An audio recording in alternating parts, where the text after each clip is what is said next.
भारत देखा जाता है। सबको मेरा प्रणाम और दिल से बस यही दुआ करूंगा कि आप लोग स्वस्थ रहें। जी, तो सबसे पहले तो मुझे लगता है माफी मांग ली, तो थोड़ा देर लग गई इस सेटअप को करने में।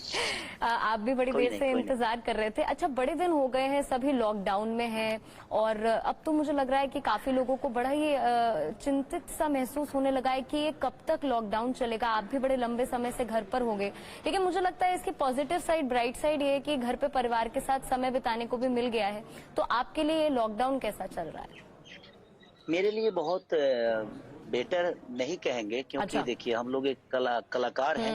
बट हम आज घर में हैं तो कम से कम खुद को पहचान पा रहे हैं अपने परिवार के साथ रह के। और क्योंकि मैं साल की कम से कम 10 फिल्में करता हूं, तो साल में ज्यादा से ज्यादा 2 महीने ही रह पाता हूं घर में। लेकिन इस बार ऐसा नहीं है, क्योंकि इस बार तो प्रकृति का ये आपदा ऐसा है कि पूरे विश्व पे भारी है और मजबूरी है। और सबसे ज्यादा कष्ट में हम ही लोग रहते हैं कहीं ना कहीं, और रहना भी पड़ेगा, क्योंकि हमारा काम जो है कहीं ना कहीं आपको। शायद कोई यहाँ पे टेक्निकल प्रॉब्लम हो गई है, उस कारण वो अभी हमारे साथ अब वापस आ गए एक बार फिर से। जी, शायद कुछ टेक्निकल प्रॉब्लम हो गई थी। जी, कॉल कट गया था। हाँ, फोन कॉल आते रहते हैं। जी जी जी। तो हमारा भीड़ का ही काम है। तो एक बार फिर से थोड़े से टेक्निकल एरर है। जी, मुझे लग रहा है कि फोन कॉल्स बहुत आ रहे हैं, क्योंकि इस लॉकडाउन के दौरान ये भी बहुत हो गया है कि लोग अपने पुराने दोस्तों को और उन लोगों को कॉल कर रहे हैं जिनसे शायद बहुत लंबे समय से बातचीत नहीं हुई थी। तो हम लोग का क्राउड का ही काम है। कहीं ना कहीं 100 लोगों की यूनिट होती है। शो भी करते हैं तो कम से कम 3 से 4 लाख हमारे शो में लोग आते हैं। तो कहीं हमें लगता है कि 6 महीने से पहले ना हम कोई सिनेमा कर पाएंगे और ना ही हम कोई शो कर पाएंगे। और अच्छा भी है मेरे हिसाब से। मुझे लगता है कि देश बचेगा, लोग बच सुरक्षित।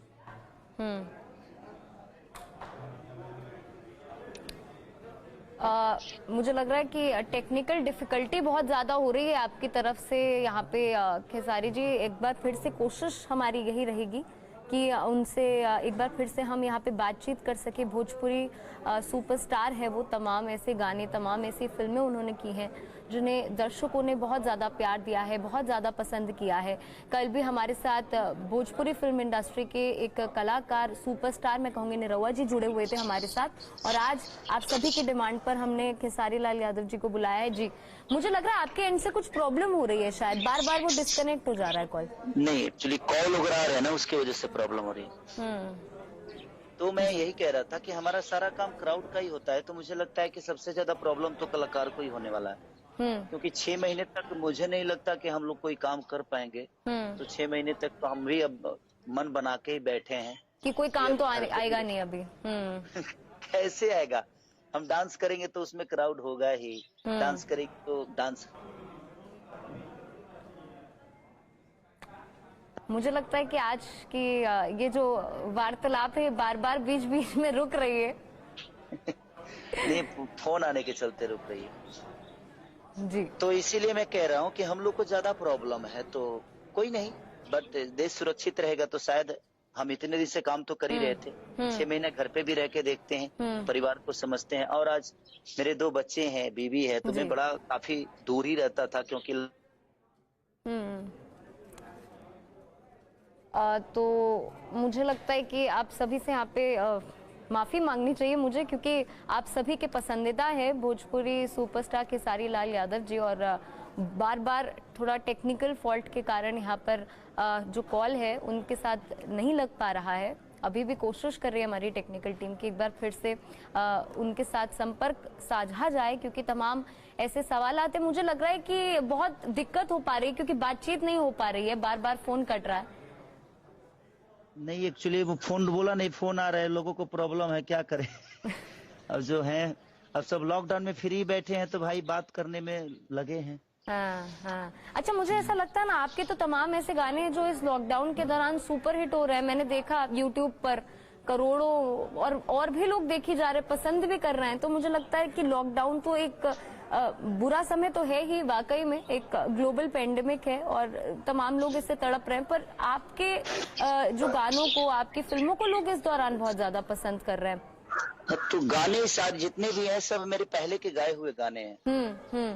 मैं एक दिन में 30-30 गाने गा देता हूँ। अच्छा। तो उस बीच में मैंने कुछ गाने गा के रखे थे और वही गाने, क्योंकि अब तो मैं ना घर से निकल ही नहीं पा रहा हूँ और कहाँ पर हैं आप कहीं आजकल? मैं मुंबई में ही हूँ। अच्छा, मुंबई में ही हैं। तो मुंबई में तो वैसे भी हालात बहुत ज्यादा बुरे हैं, वहां तो लगातार कोरोना के जो केसेस हैं वो भी बढ़ रहे हैं।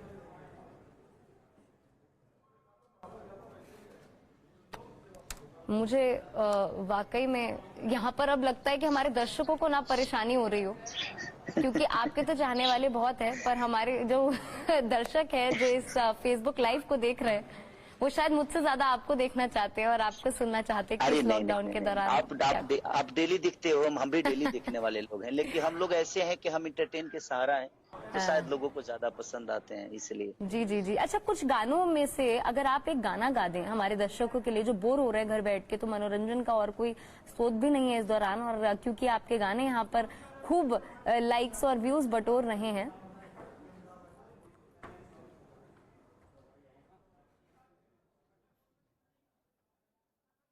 मुझे लग रहा है कि बार बार उनके जो चाहने वाले हैं खेसारी लाल यादव जी के, तो वो उन्हें कॉल कर रहे हैं, जिसके कारण ये जो कॉल है वो कट जा रहा है।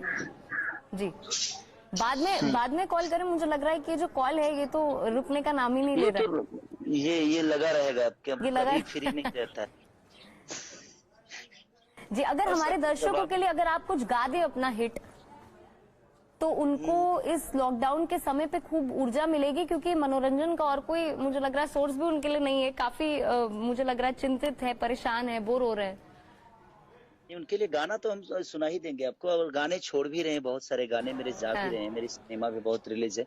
हो सकता है लॉकडाउन के बाद अगर कुछ सहूलियत मिला तो हमारा मेहंदी 3 जो कि 3 दिन में बहुत ज्यादा कमाई किया था, लेकिन लॉकडाउन की वजह से उस सिनेमा को रोकना पड़ा, क्योंकि हॉले बंद है, हर जगह पे बंद है, क्राउड नहीं आ सकता, तो उसके लिए सिनेमा कैसे चल सकता है। लेकिन अभी प्रॉब्लम तो है, और इस दुख में थोड़ा सा प्रॉब्लम तो है, हमें देख रहे हैं, लेकिन दुख उन्हीं को है जो दूध पीते हैं, दारू पीने वालों को दुख नहीं है। तो आप हमारे दर्शकों के लिए कुछ गा दें। जी, तो एक बार फिर से मुझे लगता है यहाँ पे संपर्क जो है हमारा टूट गया है, और कोशिश प्रयास हमारे एंड से वही है कि एक बार फिर से हम उन्हें पैच कर सके हमारे इस फेसबुक लाइव पर।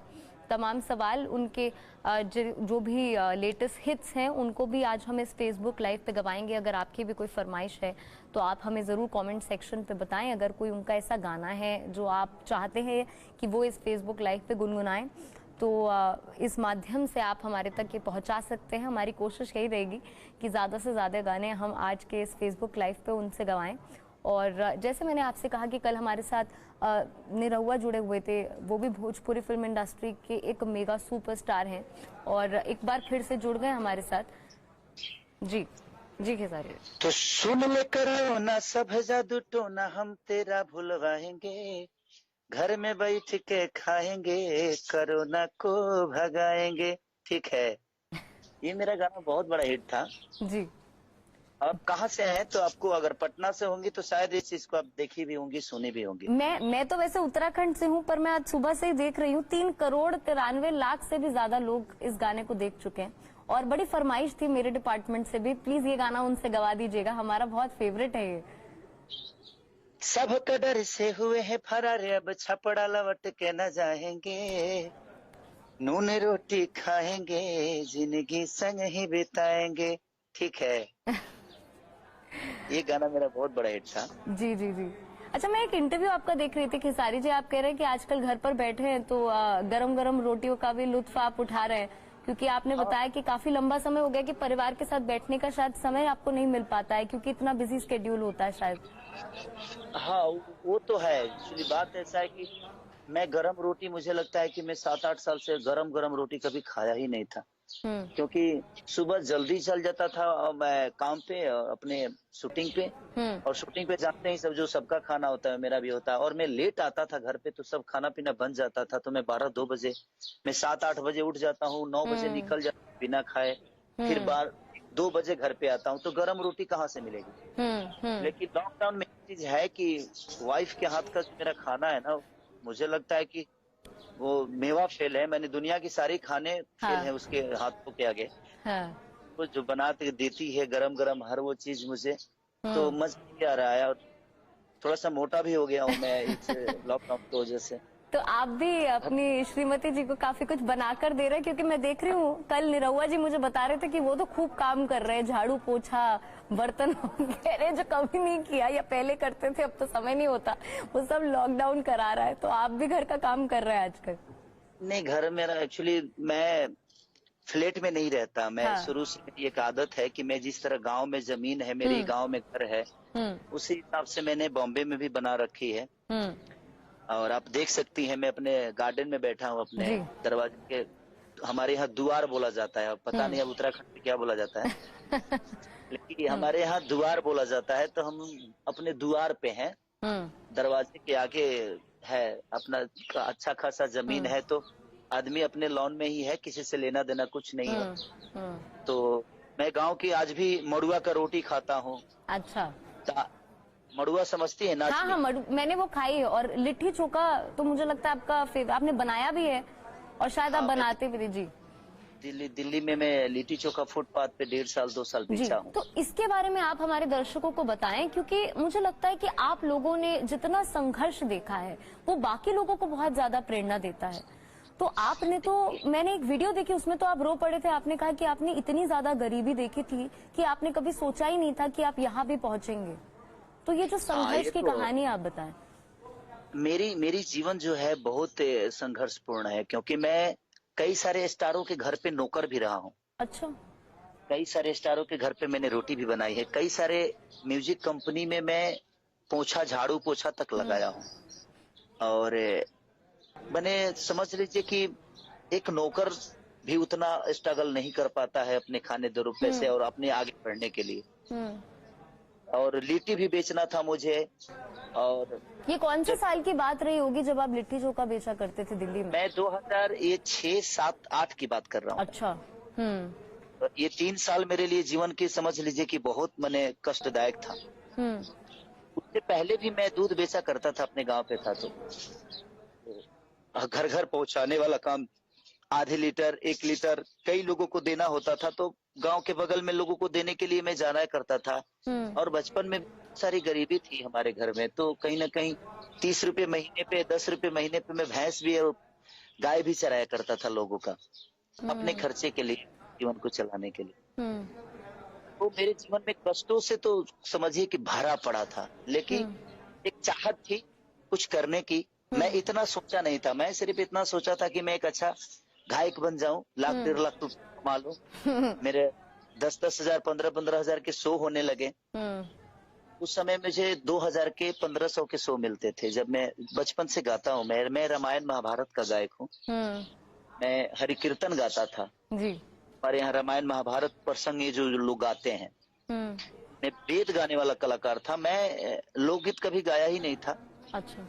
तो अचानक जब दिल्ली गया, दिल्ली जाने के बाद लिट्टी चोखा बेचने के बाद लगा जब यार कुछ तो करना। तो मैं कई जगह पे तो धागा कटिंग भी किया हूँ। मेरे भाई स्पॉट में काम करते थे, सिलाई मशीन वगैरह करते थे। अच्छा। तो पर भी मैं 6 महीना 7 महीना ऐसे स्पॉट में भी काम किया ताकि कुछ कमाऊं। तब तक मेरी शादी हो गई। अच्छा, उसी दौरान, उस संघर्ष के दौरान ही? हाँ, 2006 में ही मेरी शादी हो गई। उस समय मेरा एज भी बहुत कम था, मुझे लगता है कि 18-19 साल का था मैं। अच्छा। और तो फिर तो जिम्मेदारी और भी बढ़ गई होगी, क्योंकि फिर पत्नी भी थी। अब जैसे माँ बाप बोलते हैं अब आगे क्या करना है, अब आपके पास जिम्मेदारी है, आगे बच्चे होंगे। देखिए, सबसे बड़ी जब तक किसी चीज की तकलीफ नहीं होती है ना, तो बच्चों को ज्यादा प्रॉब्लम और ज्यादा बातें सुनने को नहीं मिलता है। लेकिन जब गरीबी होती है तो उसमें सुनने को मिलता है। तो तरह हर आदमी के माँ बाप बोलते थे कि अब बीबी भी आ गई, कमा के कौन खिलाएगा, तो बहुत सारी चीज मेरे ऊपर भी आती थी। तो उसके लिए मुझे लिट्टी चोखा बेचना पड़ा। और मेरी वाइफ उसके बाद 1 साल बाद मेरी वाइफ भी दिल्ली गई, तो मेरे साथ वो बनाती थी, पापा बनाते थे, मैं बनाता था, और हम मिलकर बेचते थे लिट्टी चोखा। तो कुछ सारी चीजें थी। और कहीं ना कहीं आज मैं जहाँ हूँ, मुझे आज भी विश्वास नहीं होता है कि मैं दुनिया के नजर में मैं हीरो हूँ। जी। बिल्कुल, आप क्योंकि मैं दुनिया के क्या सामने करूं? वाकई बहुत बड़े हीरो हैं और मुझे लगता है इसका सबसे बड़ा सबूत है आज का ये फेसबुक लाइव, जहां कमेंट सेक्शन पर खेसारी जी लोग इतना ज्यादा प्यार दे रहे हैं आपको और आपके संघर्ष की कहानी को तो कुछ लोग सुन ही नहीं पा रहे हैं, कुछ लोग कह रहे हैं कि आंसू बह रहे हैं, प्लीज आगे ना बताएं आप क्योंकि इतना संघर्षों से निकलकर आप आगे बढ़े हैं और आपके तमाम गाने, तमाम फिल्में, और मैंने ये भी कहीं पढ़ा था, आप मुझे बताएं कि साजन चले ससुराल के लिए आपको 11,000 रुपए मिले थे। हाँ, वो भी चेक बाउंस हो गया। वो चेक बाउंस हो गया। नहीं, लेकिन वो चेक बाउंस हो या नहीं हो, हाँ कि मैं आलोक भैया, उसके आलोक सिंह प्रोड्यूसर थे। जी। मेरे जीवन में उनसे बड़ा योगदान किसी का नहीं हो सकता, क्योंकि आजकल अपने बच्चे पे कोई लाख रुपया खर्चा नहीं करता है, और उस समय उन्होंने साजन चले ससुराल के लिए एक खेसारी के लिए 60 लाख रुपए का सिनेमा बनाया था। तो वो मेरे लिए बहुत बड़ी बात थी। वो इंसान मेरे लिए समझिए कि एक ईश्वर की तरह हैं, और हमेशा मानता भी हूं उनको। मैंने उनके फिल्म के लिए कभी पैसे की डिमांड नहीं की। वो जब बोले कि बेटा मुझे काम करना है, मैंने ओके सर, जब चलना है चलिए, मैं चल रेडी हूँ। तो ये एहसान उनका मैं हमेशा आजीवन कोशिश करता हूँ कि हमेशा निमह जाए, और निमहता भी है। जी उनको जब भी जरूरत हमसे पड़ती है, मैं उनके सामने रहता हूँ, उनके लिए खड़ा रहता हूँ। जी बिल्कुल। मुझे ये लगता है कि जो तमाम दर्शक हैं उनकी ये फरमाइश है, इस फेसबुक लाइव के कमेंट सेक्शन को मैं लगातार देख रही हूँ कि खेसारी भाई प्लीज आप कुछ सुना दें, क्योंकि हमारे जो कान है वो तरस रहे हैं आपको सुनने के लिए। तो अपना कोई हिट सॉन्ग आप गा दें उनके लिए। कि सुन सैया हो सुतल तनी कोरा में, जरत जवनिया के आहरा हो लग।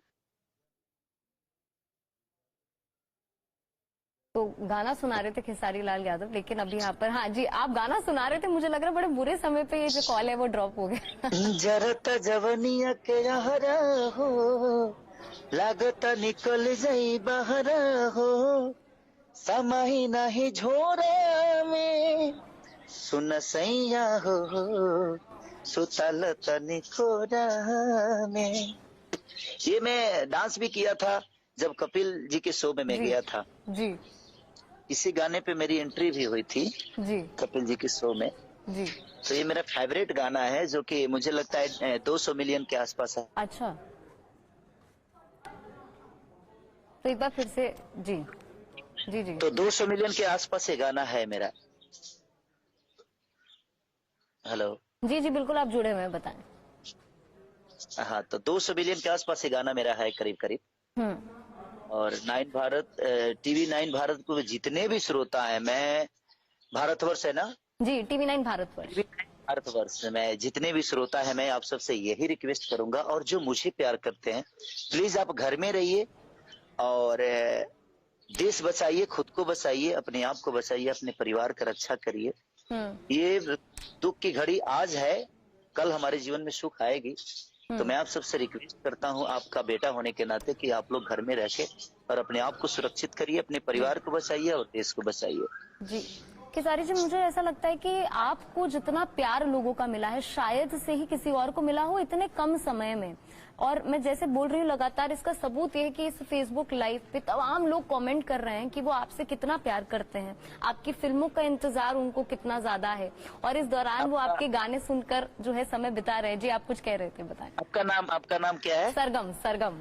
सरगम जी, देखिए ये सिर्फ गायकी की वजह से नहीं है। हाँ। इतना प्यार सरगम जी मुझे गायकी की वजह से नहीं मिली है, और मेरे फिल्मों की वजह से नहीं मिली है।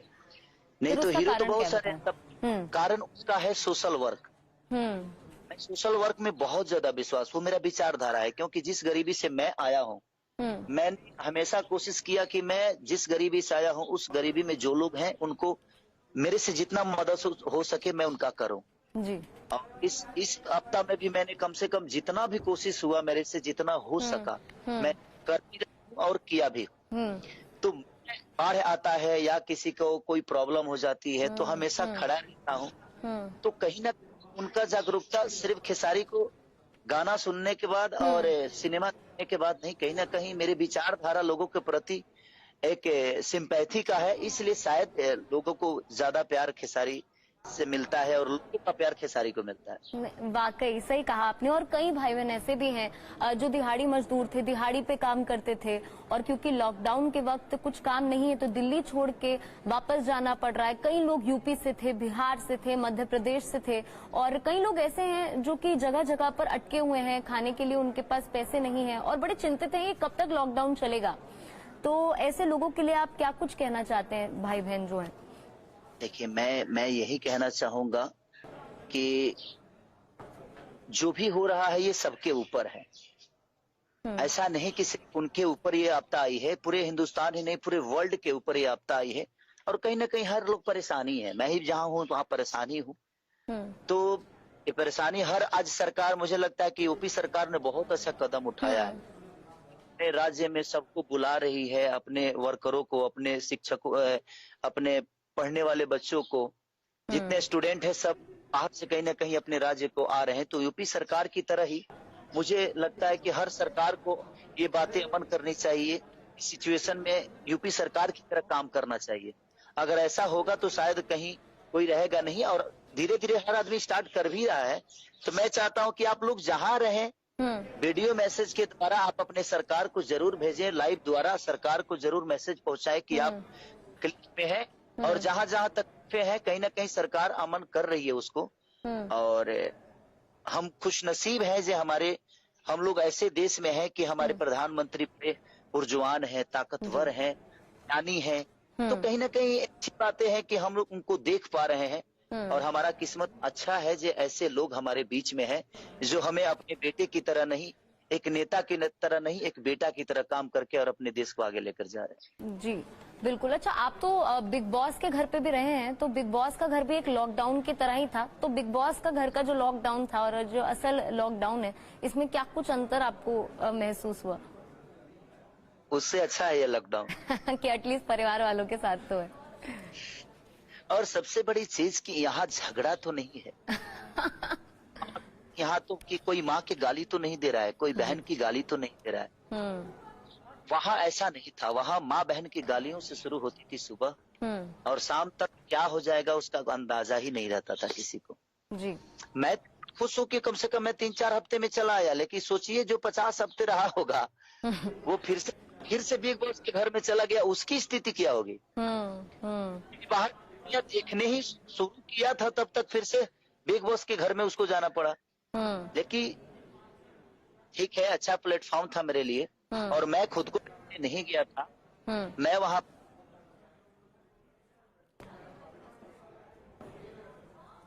जी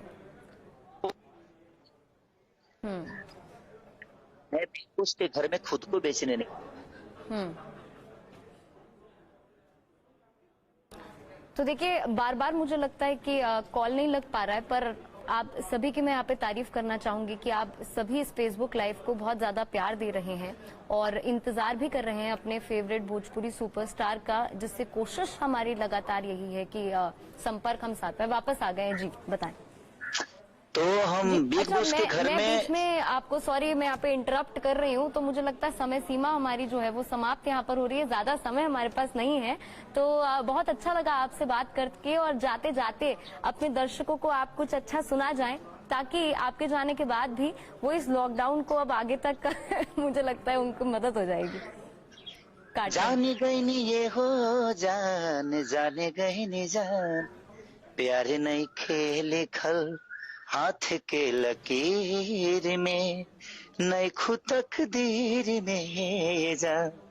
बस मैं यही कहूंगा कि TV9 भारतवर्ष के जितने भी श्रोता हैं जो हमें लाइव देख रहे हैं, हमें जो प्यार करते हैं, उनको दिल से थैंक यू। आप घर में रहिए, अपने देश को बचाइए और सुरक्षित रह के अपने आप को सुरक्षित करिए, अपने परिवार को सुरक्षित करिए।